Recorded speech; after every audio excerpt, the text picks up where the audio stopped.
masih ingat hari ketika undangan itu datang.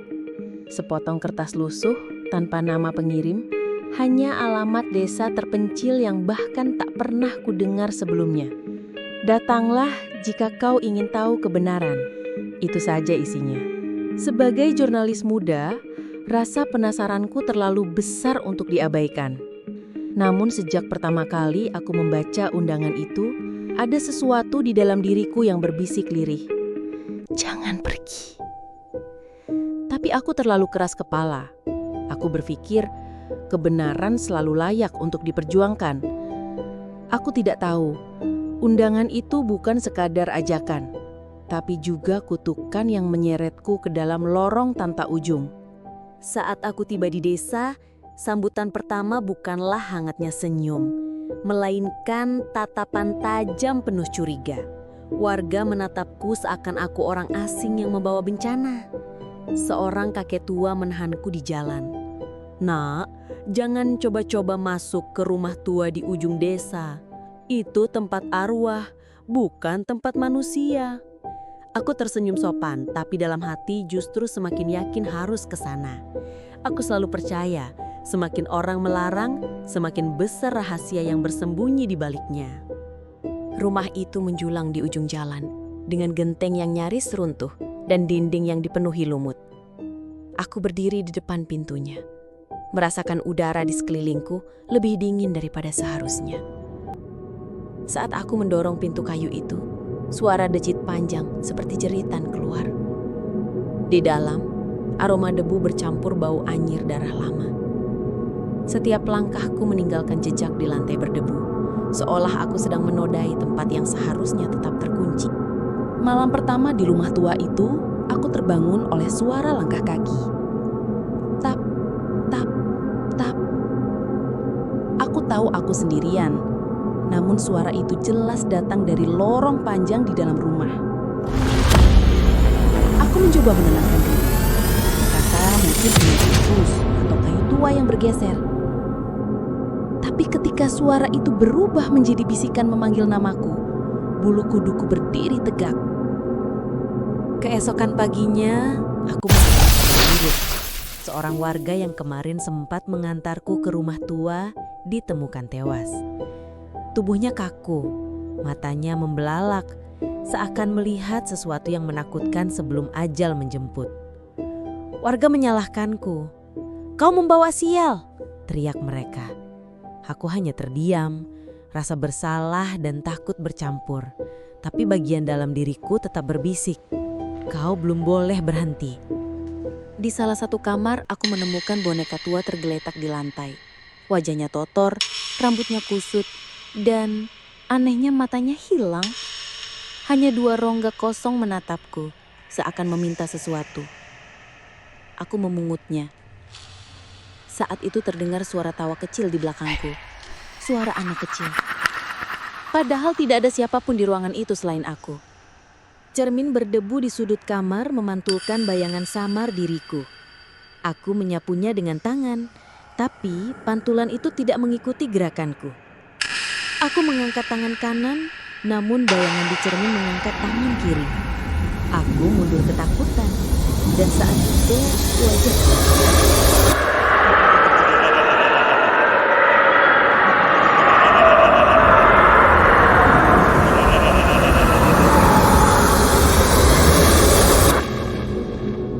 seorang pria tua mendatangiku malam itu.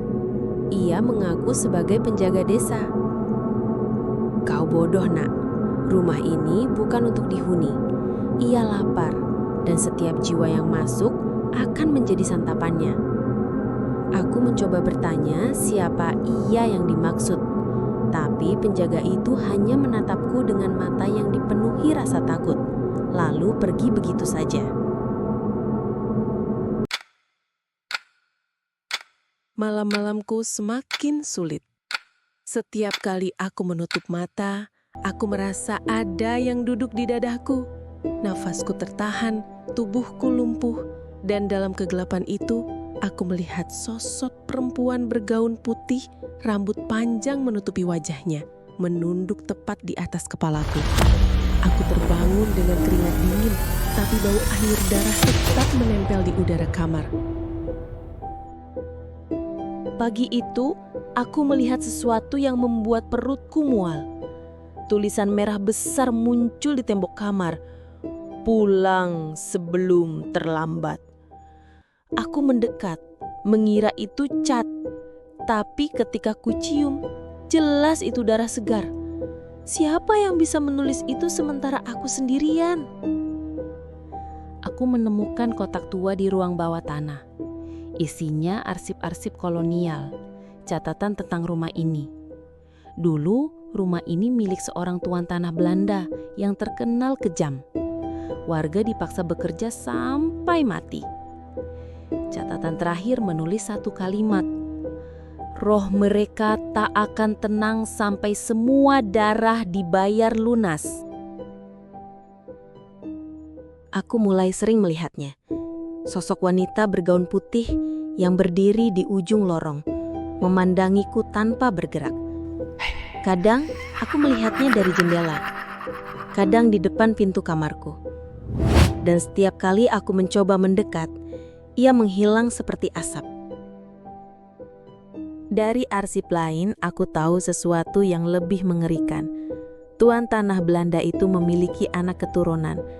Dan menurut warga, salah satu dari kami, entah aku, entah teman-temanku, adalah darah dagingnya. Kutukan itu bukan untuk orang sembarangan. Ia mencari keturunannya sendiri. Bayangan hitam terus menempel di kakiku. Saat aku berjalan di siang hari, aku melihat ada dua bayangan, padahal aku hanya seorang diri. Bayangan itu lebih tinggi, lebih kurus, dan kadang menoleh menatapku. Satu persatu, warga desa mati dengan cara aneh. Tubuh membiru, wajah terdistorsi, darah membeku di tempat yang tak seharusnya. Aku tahu semua ini ada hubungannya dengan rumah tua. Tapi bagaimana aku bisa menghentikannya? Aku bahkan tak bisa menyelamatkan diriku sendiri. Aku mencoba kabur. Jalan menuju desa seolah tak berujung. Aku berjalan berjam-jam, tapi selalu kembali ke depan rumah tua ini. Seolah desa ini bukan bagian dari dunia nyata. Seolah aku sudah masuk ke dalam jebakan. Malam itu aku melihat sesuatu yang takkan pernah kulupakan. Di ruang tengah, meja panjang penuh makanan. Dikelilingi arwah-arwah warga desa yang pernah mati di sini. Mereka makan dengan lahap. Darah menetes dari mulut mereka. Ketika mereka menyadari aku melihat, mereka menoleh bersamaan. Senyum mereka bukan senyum manusia. Aku berlari ketakutan. Aku mendengar suara tawa anak kecil. Aku mengikuti suara itu dan menemukan kamar penuh coretan dinding. Nama-nama anak tertulis di sana. Mereka adalah anak-anak desa yang hilang bertahun-tahun lalu. Di sudut kamar, boneka tanpa mata itu kembali ada. Kali ini duduk tegak seakan menatapku. Aku membaca arsip terakhir. Rupanya Tuan Tanah membuat perjanjian dengan makhluk gaib. Kekuasaan abadi sebagai balasan atas jiwa-jiwa yang ia korbankan. Perjanjiannya tak pernah dibatalkan, maka meski Tuan Tanah sudah mati, arwahnya masih menagih korban. Salah satu temanku mulai berubah. Ia berbisik bahwa ia menemukan cara selamat dengan menyerahkan orang lain sebagai pengganti. Aku tahu saat itu, bukan hanya arwah yang berbahaya.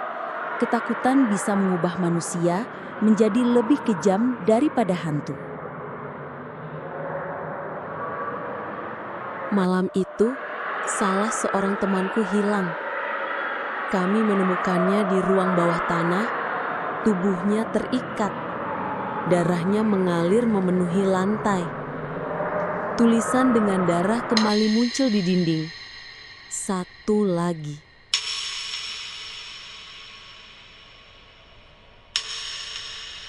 Aku menemukan buku ritual tua. Untuk menghentikan kutukan, Harus ada yang mengorbankan diri secara sukarela. Darah terakhir yang menutup perjanjian. Aku merasa itu adalah takdirku. Aku menyiapkan diriku. Aku tahu mungkin aku tidak akan kembali. Jika kutukan ini bisa berhenti, biarlah aku yang jadi tumbalnya. Lebih baik satu jiwa hilang daripada desa ini terus menelan korban. Setelah ritual selesai, aku merasa tubuhku ringan.